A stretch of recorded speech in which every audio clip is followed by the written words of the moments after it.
네, 안녕하세요, 학생 여러분. 오늘은 한자어의 짜임, 역시 아직 기초편으로 한자어의 짜임에 대해서 공부를 해보도록 하겠습니다. 여러분이 공부할 때 한자어의 짜임을 참 어렵게 생각하는 사람들이 많아요. 그런데 그렇게 어려운 것 아닙니다. 그리고 한자어의 짜임에 또 목숨 거는 사람들이 있는데 한자어의 짜임에 목숨 걸 일 없습니다. 한자어의 짜임은 뭐 중요하다면 중요하지만 사실 한자의 음뜻 또 한자어의 음뜻을 좀 더 잘 이해하기 위한 수단이지 이것이 주가 되는 건 아니거든요. 그러니까 너무 신경 많이 쓰지 않아도 좋겠습니다. 자, 선생님이 차근차근 설명을 해줄 테니까 여러분이 이해할 수 있는 만큼만 이해를 하시면 되겠습니다. 이해할 수 없는 부분은 뭐 이해 못해도 괜찮아요. 한자어의 짜임이라는 것은 한자어를 이루는 한자끼리의 관계, 한자끼리의 관계. 한자라는 것은 이 A라는 한자와 B라는 한자가 합해져서 하나의 한자어가 되잖아요. 하나의 단어가 되죠. 그런데 이 둘 사이에 일정한 관계가 있다는 얘기죠. 그것이 바로 한자어의 짜임이라는 얘기입니다. 첫 번째, 유사관계. 유사하다라는 말은 비슷하다 이런 뜻이죠. 뜻이 같거나 비슷한 한자로 이루어진 한자어를 유사관계라고 합니다. 해양이라는 단어가 있어요. 여기 해양 있죠? 해양. 해도 바다해, 양도 바다양. 뜻이 서로 같다. 그러면 해양의 뜻도 바다지요. 또 희망이라는 낱말이 있습니다. 한자어지요. 바라다 희 더하기 바라다 망. 그래서 바라다 뜻이 같아요. 그래서 희망이라는 새로운 한자어 바람이라는 뜻을 가지고 있는 그런 한자가 탄생했지요. 이런 것을 유사관계라고 한답니다. 두 번째, 대립관계. 대립한다라는 말은 서로 반대가 된다라는 뜻이죠. 그래서 뜻이 상대적이란 말은 반대란 뜻이죠. 즉 반대말로 이루어진 한자어. A라는 한자와 B라는 한자의 뜻이 서로 반대예요. 위의 반대는 아래지요. 위라는 뜻을 가진 한자 상, 아래 하. 그래서 상하 이렇게 만들어진 한자어는 위와 아래 서로 상대적인 뜻을 가진 대립관계의 한자어가 되겠습니다.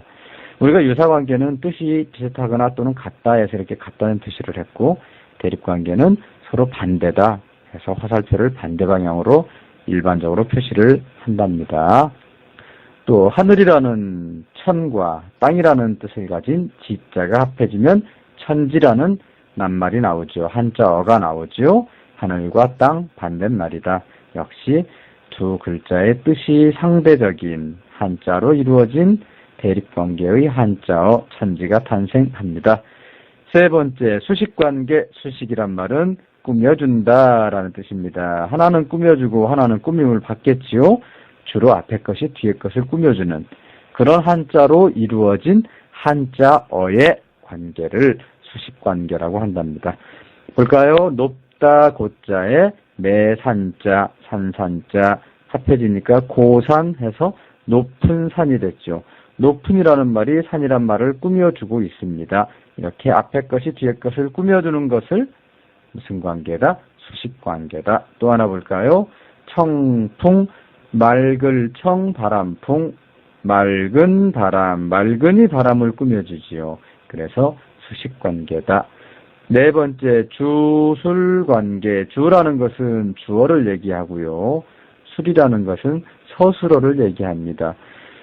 자, 주어가 될 수 있는 것은 뭐뭐는, 뭐뭇은, 뭐뭐이, 뭐뭐가 이렇게 토치가 붙으면 주어가 되고요. 뭐뭐이다 또 뭐뭐하다라고 끝나면은 서술어가 된답니다. 아까 고산을 얘기했는데 고산은 높은 산이죠. 이걸 바꿔볼까요? 그럼 산고가 돼요. 산고는 글자 순서대로 풀이해서 산이 높다 이렇게 풀이하면 되겠죠. 산고, 산이 높다. 자, 뭐뭐이 했으니까 주어가 되겠죠. 이로 끝나면은 주어니까요. 뭐뭐다 했으니까 어떠어떠하다 다로 끝났으니까는 서술어가 되겠죠. 그래서 주어 더하기 서술어로 이루어진 주술관계의 한자가 되겠습니다. 또 우리 천고마비라는 말 여러분 배웠죠? 많이 들어봤죠? 천고마비 할 때 이 천고라는 말도 마찬가지예요. 하늘, 천, 높다고 하늘이 주어 높다, 서술어. 이런 것도 역시 주술관계의 한자어가 되겠습니다. 다섯 번째, 술, 목 관계입니다. 술은 서술어, 목은 목적어. 서술어 더하기 목적어로 이루어진 한자어를 술, 목 관계라고 한답니다. 서술어는 아까 뭐뭐이다, 뭐뭐하다라고 끝나는 것, 뭐뭐다로 끝나는 것이 서술어다라고 얘기했죠. 목적어는 뭐예요? 을이나 를로 끝나는 것을 목적어라고 하죠. 그래서 뭐뭐하다 더하기 뭐뭐를 이렇게 되는 것을 술목관계라고 합니다. 우리말로 풀이할 때는 뭐뭐를 뭐뭐한다라고 풀이를 해야 되는데 한문은 우리말과 달라서 뭐뭐를 하는 것이 먼저 나오는 것이 아니라 이 서술어 뒤에 나와요. 한문에서는 이것이 여기 있는 순서대로 이렇게 나옵니다. 뭐뭐하다 뭐뭐를. 우리말로 풀이할 때는 그래서 뒤에서부터 풀이를 해야 되지요. 우리말로 풀이할 때는. 그래서 풀이 순서가 우리말과 반대라는 것을 꼭 알아두어야 합니다. 술목관계는 풀이 순서가 우리말과 반대다.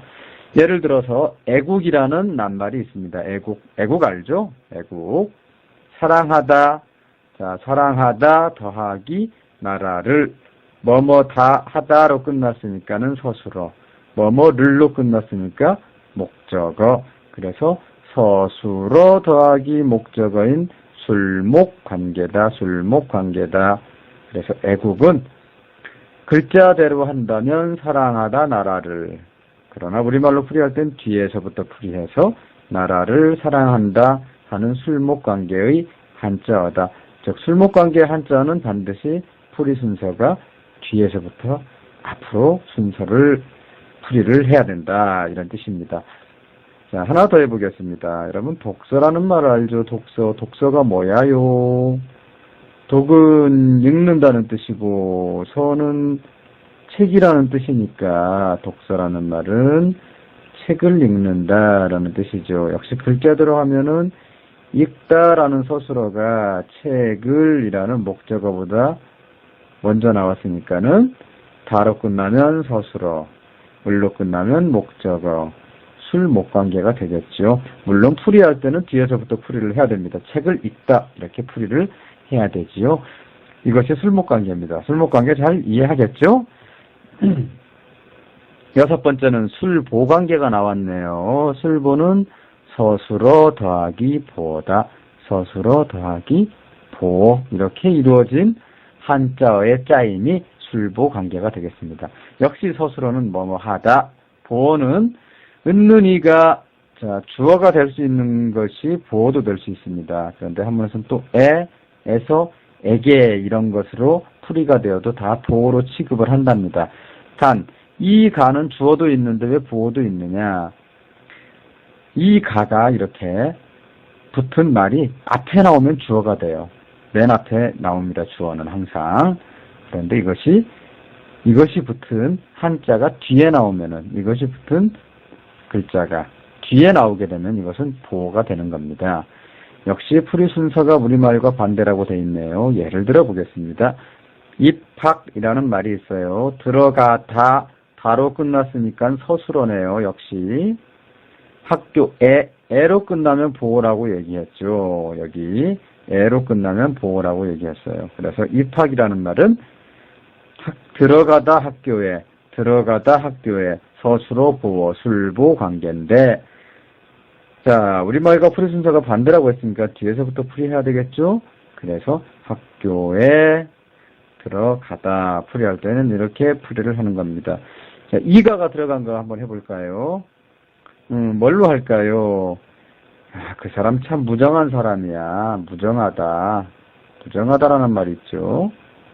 없을 무자에 뜻정자 또는 정정자. 무정하다라는 말은 참 정이 없다 이런 뜻입니다. 자, 없다라는 뜻이고요. 정이, 그 사람 참 정이 없어. 무정한 사람이야. 다로 끝났으니까 서술어. 이로 끝났으니까 맨 앞에 온다면 주어가 되겠지만 이렇게 다른 말에 뒤에 오게 되면 이것이 주어가 아니라 보어가 된다고요. 그래서 술보관계가 되는 겁니다. 그래서 이 가가 붙은 것도 보어로 취급을 한다. 단 이 가가 붙은 것이 다른 말의 뒤에 올 경우에 맨 앞에서 주어 역할을 하지 못할 경우에는 보호 역할을 하게 된다. 정이 없다. 역시 술보관계 풀이할 때는 뒤에서부터 풀이한다. 이런 뜻이에요. 자, 한자어의 짜임 그렇게 뭐 어렵거나 복잡하지 않죠. 여러분이 또 이 한자어의 짜임 아까도 얘기했듯이 한자어의 짜임을 너무 그렇게 어렵게 생각하고 복잡하게 생각해서 나는 정말 한자어의 짜임 때문에 공부 못하겠어. 한문이 싫어. 이런 친구들이 있는데 한자어의 짜임이 그렇게 중요한 건 아니니까 여기에 너무 신경 쓰지 말라는 얘기 선생님이 드렸습니다. 그러니까 한자어의 짜임보다는 한자어를 읽고 해석할 수 있는, 풀이할 수 있는 능력을 기르는 게 중요해요. 그러기 위해서는 한자 한 글자 한 글자를 제대로 공부해 나가는 것이 무엇보다 필요하죠. 자, 한자어의 짜임 다시 한번 정리해 드릴게요. 유사관계 뜻이 같거나 비슷한 한자어다. 바다해, 바다양, 바다. 바라다히, 바라다망, 희망. 이렇게 뜻이 같은 한자로 이루어진 한자어. 이런 한자어를 유사관계의 한자어라고 한다. 두 번째 대립관계 뜻이 반대다. 위, 아래 반대죠. 그래서 상하, 위와 아래 대립관계. 천지, 하늘과 땅 반대네요. 그래서 대립관계. 세 번째 수식관계. 앞에서 뒤에를 꾸며주는 한자로 이루어진 한자어. 이렇게 앞에서 뒤에를 꾸며주고 있잖아요. 그래서 높은 산, 높다가 산을 꾸며주는 수식관계의 한자어가 나왔고요. 역시 막다가 바람을 꾸며주어서 맑은 바람이라는 수식관계의 한자어가 나왔습니다. 주술관계 주어 서술어. 뭐뭐 은는이가 주어 뭐뭐다 서술어. 산이 주어 높다 서술어. 그래서 산고라는 주술관계의 한자어가 생겼고요. 술목관계와 술보관계를 사실은 우리가 참 주의해야 돼요. 이게 우리가 이제 시험에 칠 때도 참 많이 나오죠. 왜? 풀이 순서가 반대거든요. 그래서 우리가 술목관계, 술보관계 한자를 잘 익혀두면은 한자어를 풀이하는데 또 나중에 한문, 문장을 풀이하는데 상당히 유리합니다. 우리말과 나머지는 다 똑같아요. 순서가. 그런데 술목과 술보만 우리말과 순서가 다르거든요. 한문에서는 영어처럼 서술어, 즉 동사가 목적어나 보어보다 먼저 나온다는 것 꼭 기억해 두기 바랍니다. 자, 술목관계 볼까요? 서술어 더하기 목적어다. 서술어는 뭐뭐다, 목적어는 뭐뭐을를. 사랑한다, 서술어, 나라를, 목적어. 우리말로는 뒤에서부터 풀이해서 나라를 사랑한다. 이렇게 풀이를 해야 된다. 술보관계, 뭐뭐하다 더하기 은는이가 또는 에에서 에게. 학교에 들어간다. 들어가다가 먼저 나왔으니까 다로 끝나는 서술어, 학교에로 끝나는 보어. 그래서 술보관계 풀이는 뒤에서부터 한다. 아까 얘기했던 무정, 없다. 다로 끝났으니까 서술어. 정의, 이로 끝났으니까 보어. 역시 술보관계. 아는 것이 많다. 유식이죠. 유식, 있을 유자, 알식자. 있다. 서술어. 아는 것이 보어. 아는 것이 있다. 유식. 역시 술보관계. 자, 이런 역시 한자어의 짜임도 선생님이 수업 중에 앞으로 나올 때마다 중요한 것에 한해서 선생님이 체크를 해줄 테니까 그때그때 상기하면서 아하, 이런 관계로 맺어져 있는 한자어구나 라는 것을 이해하고 넘어가면 되겠습니다. 오늘 강의 여기까지 하겠습니다.